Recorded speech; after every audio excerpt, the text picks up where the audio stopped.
ಯುದ್ಧ ಸಂಘರ್ಷದ ಪರಿಣಾಮವಾಗಿ ಕಾರವಾರದ ವಾಣಿಜ್ಯ ಬಂದರಿನ ಚಟುವಟಿಕೆಗಳು ಸಂಪೂರ್ಣ ಸ್ತಬ್ಧಗೊಂಡಿದ್ದು ಹಡಗುಗಳ ಸಂಚಾರವಿಲ್ಲದೆ ಬಂದರು ಖಾಲಿ ಹೊಡೆಯುವಂತಿರುವ ದೃಶ್ಯ ಕಂಡುಬಂದಿದೆ.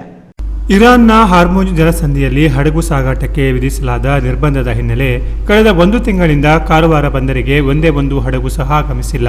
ಇದರಿಂದ ಬಂದರು ವಾಣಿಜ್ಯ ವಹಿವಾಟಿನಲ್ಲಿ ಗಣನೀಯ ಇಳಿಕೆ ಉಂಟಾಗಿದೆ. ಹಿಂದೆ ಅರಬ್ ರಾಷ್ಟ್ರಗಳಿಂದ ಬಿಟುಮಿನ್ ಹೊತ್ತು ಬರುವ ಹಡಗುಗಳ ಸಂಚಾರ ಹೆಚ್ಚಾಗಿದ್ದು ಬಂದರು ನಿರಂತರ ಚಟುವಟಿಕೆಯಿಂದ ಕಂಗೊಳಿಸುತ್ತಿತ್ತು. ಆದರೆ ಪ್ರಸ್ತುತ ಪರಿಸ್ಥಿತಿಯಲ್ಲಿ ಬಂದರು ಸಂಪೂರ್ಣ ನಿಷ್ಕ್ರಿಯವಾಗಿದ್ದು ವಹಿವಾಟು ಉದ್ಯಮಿಗಳು ಕೈಕಟ್ಟಿ ಕುಳಿತಿದ್ದಾರೆ.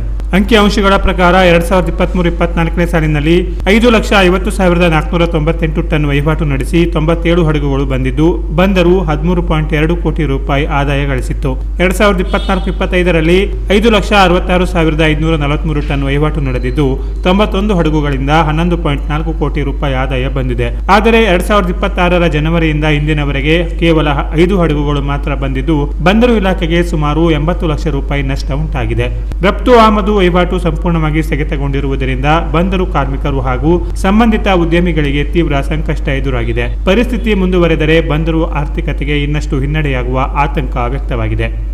ಇಲ್ಲ, ಏಪ್ರಿಲಲ್ಲಿ ಈಗ ನಿಮಗೆ ಈಗಾಗಲೇ ಗಾಳಿ ನೋಡಿ ನಿಮಗೆ ಅನುಭವ ಜಾಸ್ತಿ ಇದೆ.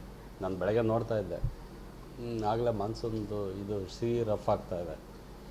ಏಪ್ರಿಲ್ ಮೇ ಆ ಥರದ್ದೇನೂ ಇರಲಿಲ್ಲ, ಕಡಿಮೆ ಆಗ್ತಾ ಹೋಗ್ತಿತ್ತು ಎಲ್ಲ ನಿಮ್ಗೆ ಗೊತ್ತಿದ್ದಾಗೆ. ಮುಂದೆ ನೋಡ್ಬೇಕಷ್ಟೇ ಏನಾಗ್ತದೆ ಅನ್ನೋದನ್ನ.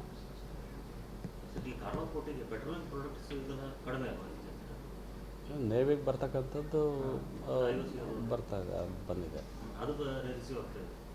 ಅದು ನಮಗೆ ಏನು ಇವಾಗೇನು ಫೆಬ್ರವರಿಲಿ ರಿಸೀವ್ ಆಗಬೇಕಿತ್ತು ಅದೆಲ್ಲ ರಿಸೀವ್ ಆಗ್ತದೆ.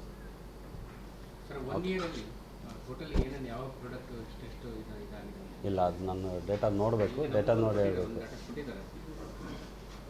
ಅದನ್ನು ನೋಡಿ ನಾನು ಬೇಕಾದ್ರೆ ಹೇಳ್ತೀನಿ.